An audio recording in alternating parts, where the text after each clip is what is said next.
In the previous few lectures, we have discussed the important properties of central force field. In fact, in the first property, we have discussed that motion under a central force field always takes place in a plane.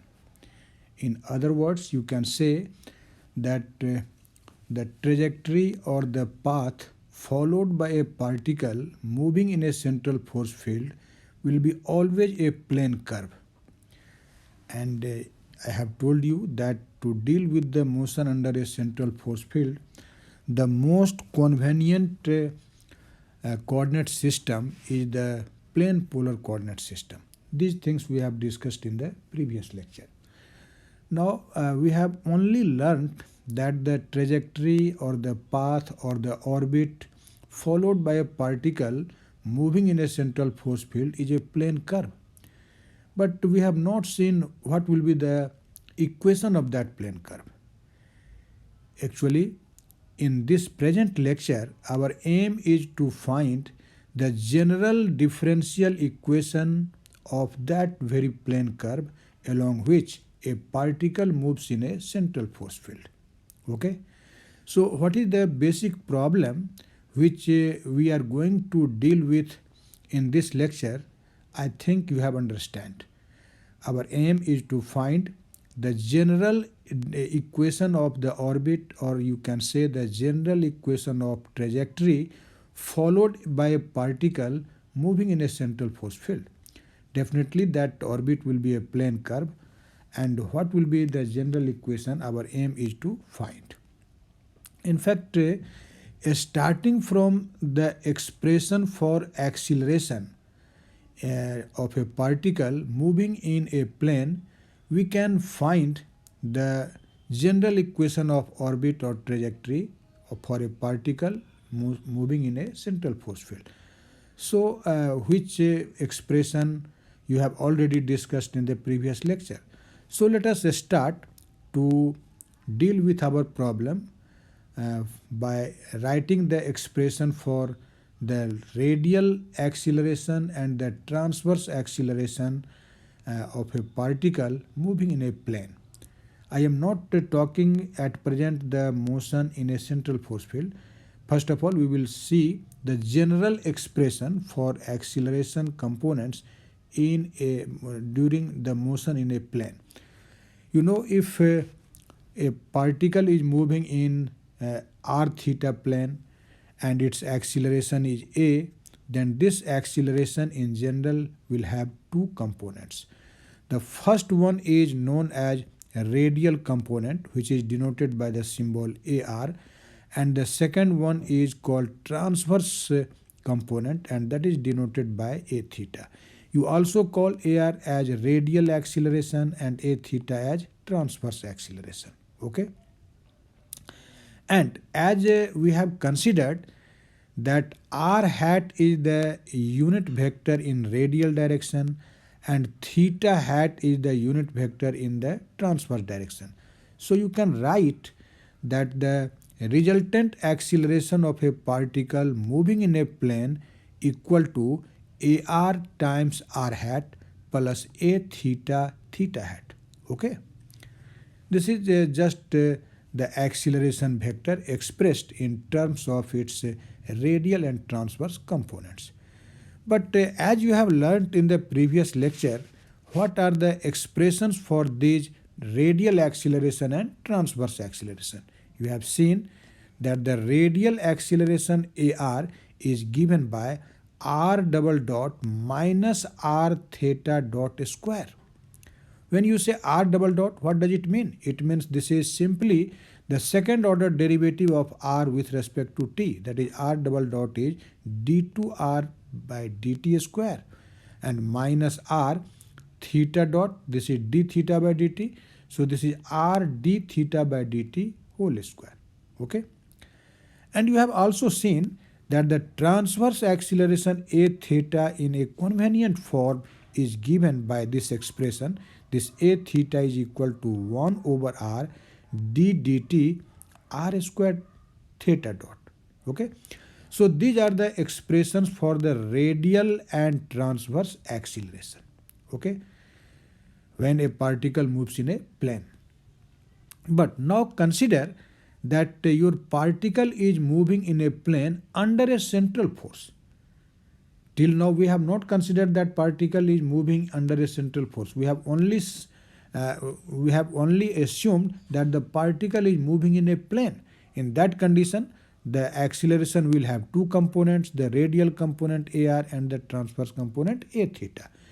But when you consider that the motion of the particle in that plane is under a central force field, then you know the central force acts in the radial direction. So in that condition, no force acts in a direction perpendicular to the radial direction, that is the transverse direction, and that's why we simply say that when the motion will take place in a central force field, the transverse component of acceleration will be 0. And you know it. I have already discussed in the earlier lecture.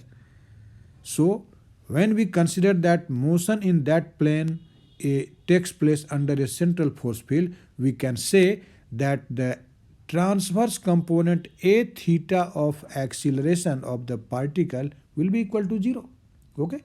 So we have taken here A theta equal to 0. Okay. Now you know that A theta is what?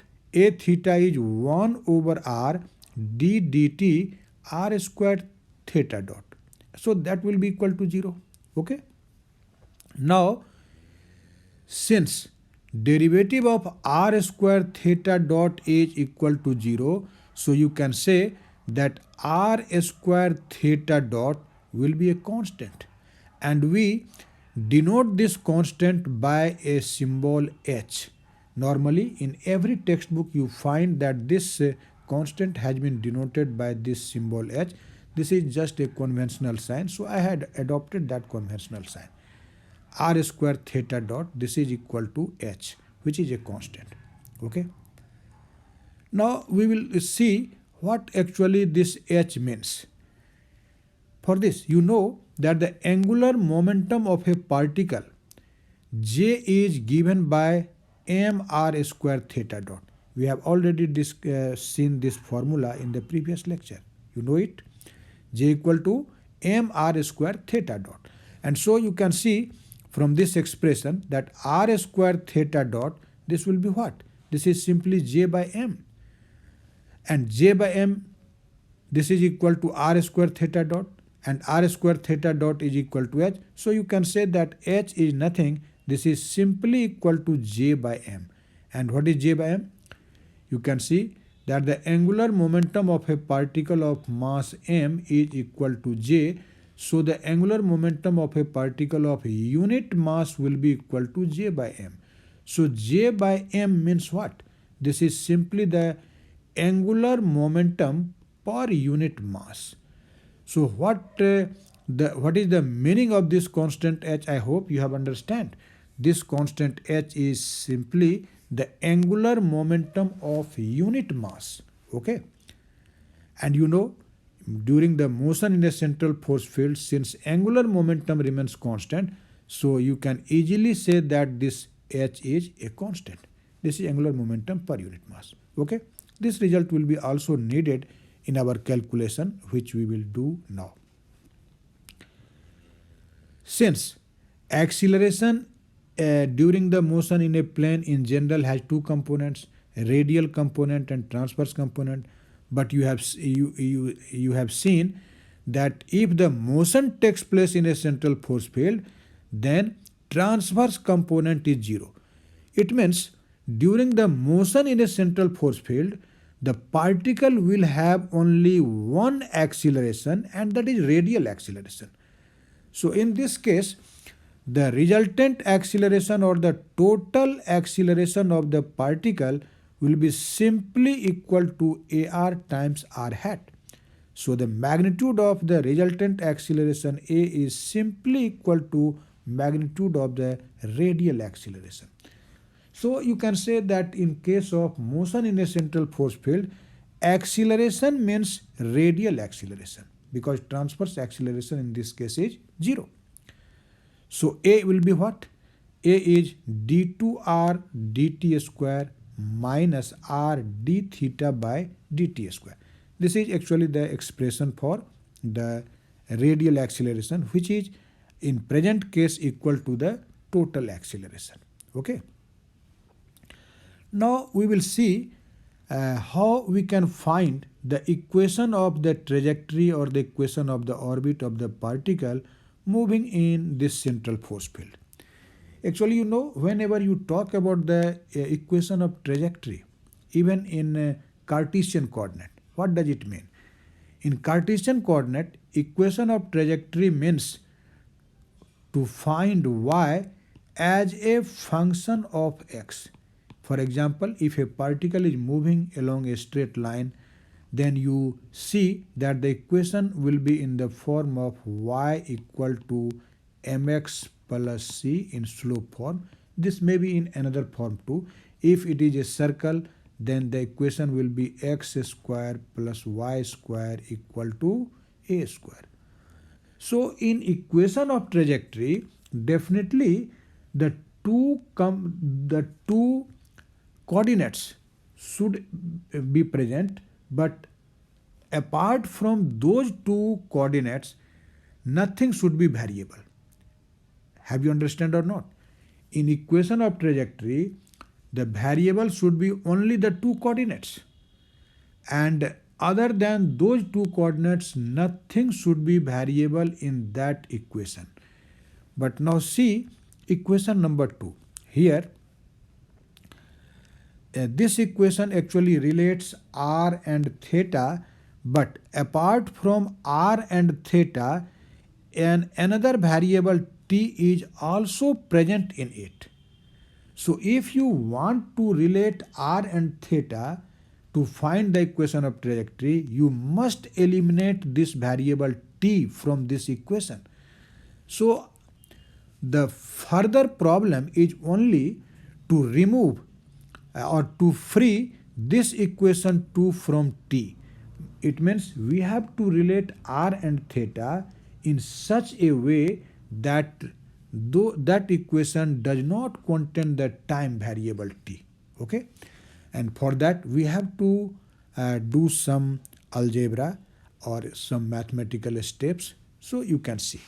So what is our prime aim? Our prime aim is to remove or to eliminate the time variable from the equation for the acceleration.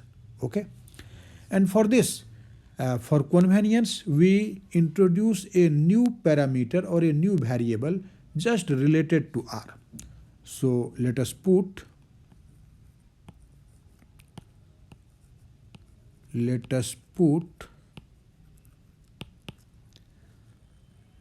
u equal to 1 over r, or you can say that r equal to 1 over u. It means instead of r, we will now use the variable u. Okay. In fact, using this variable u, which is defined by 1 over r, the equation will be in suitable form. When you write u, it means you are writing r. Okay. Now, putting u equal to 1 by r, now we will find the time derivative of r. You can see in our equation number 2, there is the time derivative, second order time derivative of r. So our aim is to find this second order time derivative of r. And for this, let us sorry. See here, dr dt. We will find it. Dr dt. Now this will be d dt, and r is what? You can see r is equal to 1 over u. Okay. Now this d dt 1 by u can be written as d theta 1 by u times d theta by dt. You can write or not. You can easily write it. Okay. And again, as you can write it in this way: d du 1 by u times d theta, sorry, du d theta, not d d theta.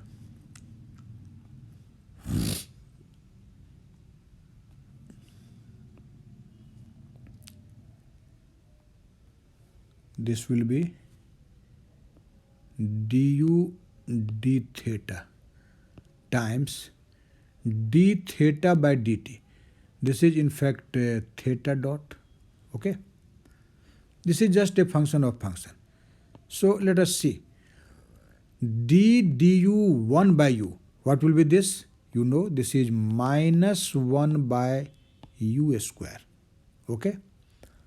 Times du d theta and times theta dot times theta dot. Now you have seen that r square theta dot is equal to h. You have just seen. So from here you can write that this theta dot is equal to h over r. Okay. So instead of theta dot, you can write h over r square, not r but r square. Okay, r square. And 1 over r square, you know, 1 over r square, this will be equal to u square. So this is minus 1 over u square du d theta times h times u square. Here u square has been written at the place of 1 over r square. So now this u square and this u square will cancel out, and you can see that this dr dt is equal to what? This is minus h du d theta, minus h du d theta. Okay. But in our equation 2, d2r dt square is present, but till now we have calculated only dr by dt. So now we will again differentiate this with respect to t to get the value of second order derivative. Therefore, you can now write d2r dt square. This is d dt dr dt. Okay, you can write it, and you can see that dr dt is equal to this much. So let us put the value of dr dt. So this will be what? This is minus d dt and h du d theta. You know that h is also a constant, so you can write it minus h d dt du d theta. Okay. Now, by the concept of function of a function, you can write this is minus h d d theta du d theta. Since here is dt, but you have written d theta, so now you should write d theta dt. Okay. And now see, d theta du d theta. This will be d2u d theta square. So this is minus h d2u d theta square. And d theta by dt, this is again theta dot. Okay. And you know that this theta dot, you have seen here that this theta dot is equal to h by r square, and h by r square is equal to h into u square. So instead of this theta dot, we can write h times u square. Okay. So this is minus h d2u d theta square times hu square. Okay. So this will be minus h square u square d2u by d theta square. I am writing this in the another page. You can see. So you can write what is d2r dt square. So d2r dt square is equal to what? This will be minus h square u square d2u d theta square. Okay.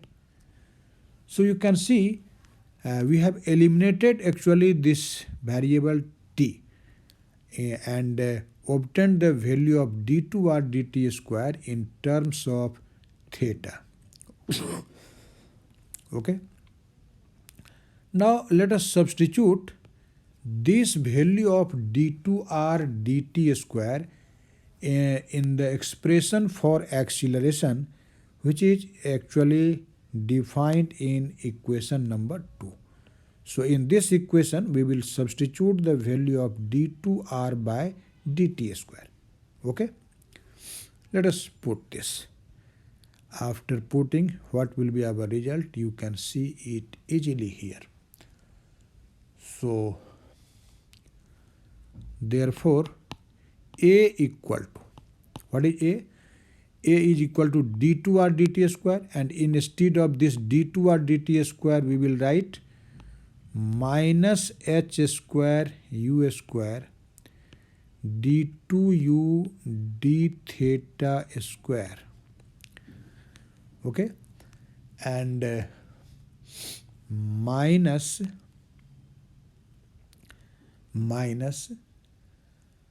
r d theta by dt square. Okay.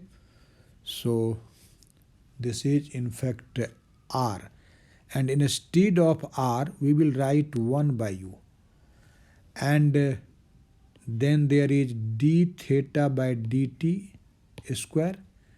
It means theta dot square, and you have seen that theta dot is equal to hu square. Theta dot is this is actually equal to yes, hu square. So theta dot square will be equal to hu square whole square. So this will be 1 by u times hu square whole square. Have you understand or not? In the second term of the acceleration RHS, there is r d theta by dt square. D theta by dt means theta dot, and theta dot is equal to hu square. Okay. So see here. Now let us simplify this equation a little bit. I am writing the terms in RHS, now in LHS. You can see this will be h square u square d2u d theta square. Okay. And plus here there will be h square u cube. H square u cube. One u will cancel out, and this equal to minus a. I have imposed the minus sign on a. Okay.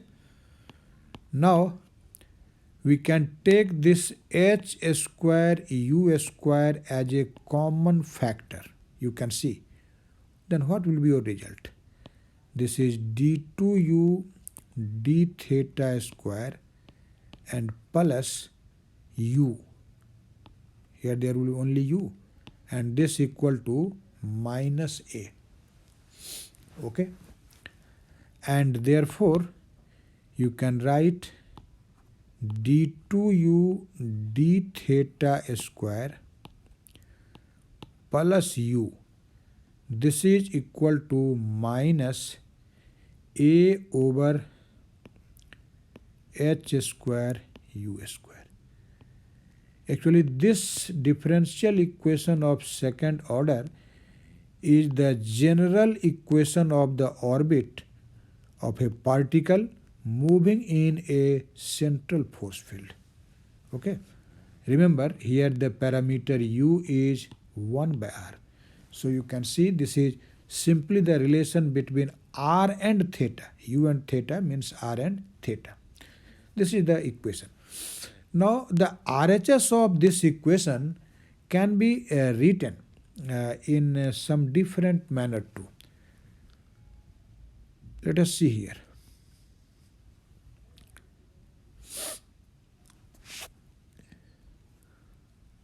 Now, if you want to write the expression for acceleration in terms of force, then you know A will be equal to F by m, and therefore that very equation will be what? d2u d theta square plus u equal to minus a, but instead of a we now write F by m. Instead of a we should write F by m. So this will be F by m h square u square. You can see F by m h square u square. Okay. And we again simplify the RHS to little bit. You can see d2u d theta square plus u, and this is equal to, let us write it in this way. This is mf over mh whole square times u square. What I have done here, you can see I have multiplied the RHS both in numerator and denominator by m. So result will remain same. But what is this mh? You have seen that the constant h, which is the angular momentum per unit mass. Okay, angular momentum per unit mass, and this is j by m. Okay, so j is what? This is mh. So instead of this mh, you can now write j. Therefore, our final equation will be d2u by d theta square plus u, and this equal to minus mf. F means f of u, or you can say f of r. This is actually the function of r or u, and divided by j square u square. Okay. So this is the another form of the equation of orbit or equation of trajectory of the particle moving in a central force field. You can see this is actually a differential equation, and this is actually a second order differential equation. In fact, in the forthcoming lecture, we will also see the solution of this very equation, and then you will get so many interesting results. But before knowing the solution of this differential equation, which represents the trajectory or the orbit of the particle moving in a central force field, in the forthcoming lecture, first of all, we will solve some important numerical problems or some important examples so that the use or the application of this differential equation of orbit will be clear to you. So to clarify the concept, in the forthcoming lecture, first of all, we will solve some important examples based on the equation of trajectory of a particle moving in a central force field. Okay, I think you have understand each and every thing which I have just discussed in this video, because the concept was very simple. So I think you have no problem, and definitely you should watch the video seriously, write down it in your notebook, and then you will be get benefited.